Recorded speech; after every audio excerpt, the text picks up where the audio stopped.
Hi, I'm Tim. Welcome to our channel and thanks for logging on. If you enjoy these videos, do me a favor and subscribe to our YouTube channel right here at Watchbox Reviews. I would really appreciate it and I promise to update daily. If you love this watch, you can see it and you can purchase it on our website, thewatchbox.com.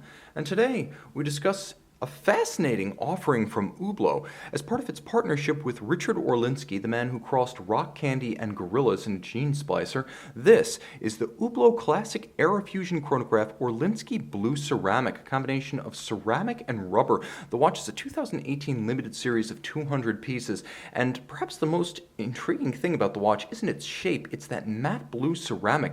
The watch wears light and it wears comfortable in spite of being a big piece at 45 millimeters. So let's take a look at what it has to offer and how it fits. On my 16 centimeter circumference wrist, you can see that it's a broad watch, but not as thick as you expect. At 14.8 millimeters with a stepped flank, it will fit underneath a jacket cuff. Lug to lug, it's big, but 54.6 in Hublot wears smaller than 54.6 from conventional watches. And a big reason for that is the junction between the strap and the lugs, and the fact that the lugs themselves are somewhat downturned. Let me show you what I mean. When you look at the watch from the side, you can see that the lugs already begin to arc down and around as they exit the flanks of the case. So it starts to channel that strap, which is perfectly cut to match the taper of the lugs, by the way, starts to channel that strap around the wrist. It's got a little bit of flare, but not much. The fit is good, and the watch is light in weight because of the titanium inner case and the ceramic outer case. The timepiece has a full vulcanized rubber strap, and being 50 meters water resistant, it's suitable for light duty aquatics, but you'll want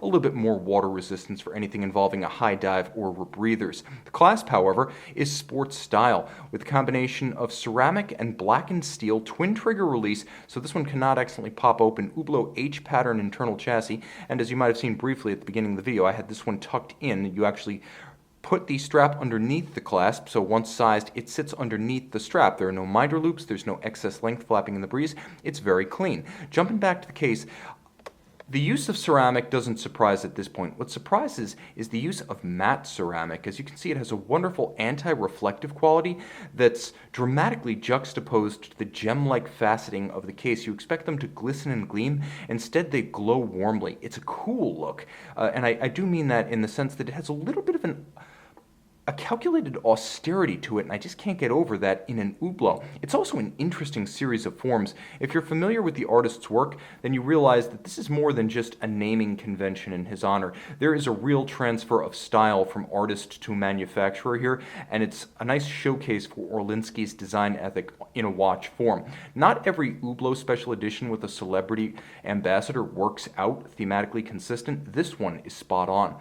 On the crown and pusher side, you can see that we've also got use of ceramic on this side, black ceramic for the chronograph pushers to prevent scratches and scuffs, and Hublot H pattern crown. This one not a screw down, it's a push down crown, so you can quickly gain access to the setting functions of the watch. And speaking of which, I may as well demonstrate the quick set date mechanism. You can see that this is a skeletonized date, but it's surprisingly visible because the date winds up being blazoned over a light colored panel at 6 o'clock.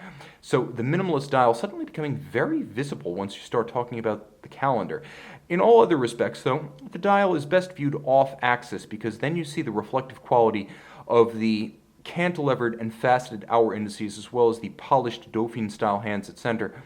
Let's see if this one is cranked up. We can start the chronograph, and you can see it's a combination of the signature matte blue of the watch with a polished Hublot counterweighted seconds hand, a combination of polish and blue, striking, distinctive, and attractive. Double register, as with the Classic Fusion line. You have a 30-minute register for the chronograph at 9, constant seconds, and a crosshair dial at 3 o'clock, all of which is floating over a skeletonized movement base and quite dramatic. If you're a fan of calibers, you're going to like this watch because you don't need to take the watch off the wrist to enjoy that for which you've paid. Mechanically speaking, it's all visible.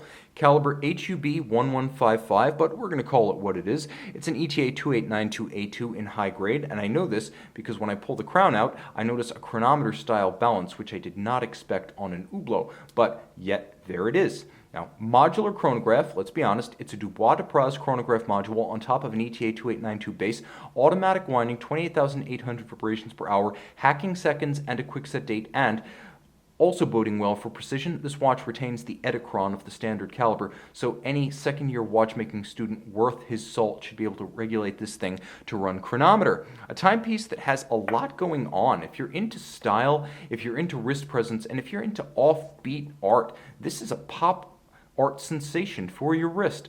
I don't know how long Richard Orlinski's style is going to last, practically speaking, but this watch is so different from everything else in the watch space that regardless of what happens to its namesake artist, this is guaranteed to be one of the most distinctive and distinctively different watches in the space for years to come. I also find it to be one of the most balanced and approachable Hublot models. They're generally a bit forbidding and overpowering. This one feels warm, friendly. This is the Hublot that's willing to shake your hand, not just shake your hand relentlessly. See it and make it yours on the Watchbox.